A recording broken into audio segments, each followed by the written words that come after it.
prosecutor, of course, went back to the old argument that Vanunu is a threat to the security, and she even said that if Vanunu will be released, probably the Americans will leave Iraq and go after Israel and Israel nuclear weapons, which I found extremely ridiculous.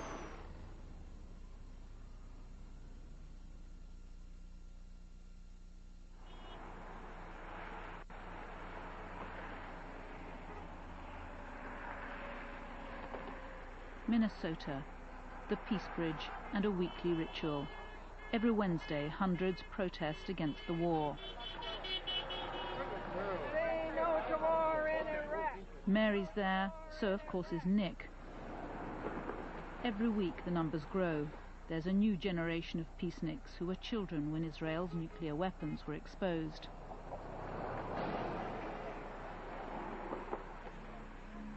Have any of you guys heard of Mordecai Vanunu? No. You don't know who he is? No. And if I tell you that he's somebody who exposed Israel's weapons of mass destruction, which nobody knew about until then, what would you say? Why is our media that's supposed to be free and open not telling us? And why is our government not letting us know this information if we're living in the home of the free? I think if our administration was consistent or had any integrity, then he'd be held up as a hero.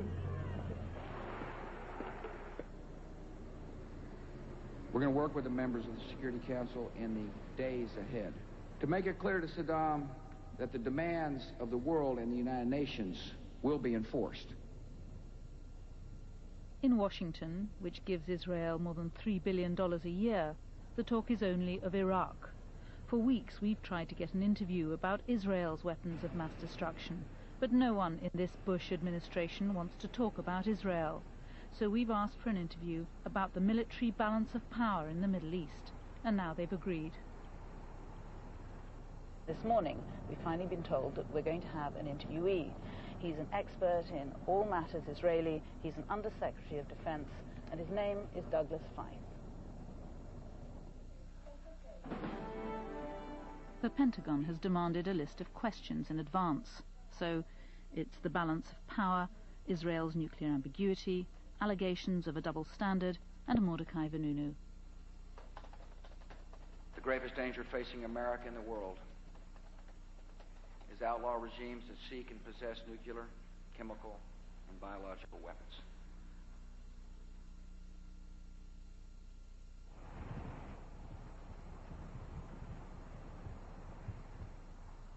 Yet again, the shutters have come down on this story. Our interview with Undersecretary for Defense Douglas Feith was scheduled for 4 o'clock, somewhere in this vast complex of the Pentagon behind me. Yet at the last minute, we've heard the interviews cancelled. Questions about Israel, it appears, are strictly off limits. We'd received this email from the Pentagon. Ladies, we showed Mr. Feith the list of topics for the BBC interview. He is not willing to answer any of the questions you listed. Respectfully request you resubmit your questions as soon as possible this morning. Questions directed toward the current Iraqi situation. On February the 19th, Vanunu was again refused parole. He remains in Ashkelon prison. Horev has let it be known he intends never to let Mordecai Vanunu leave Israel.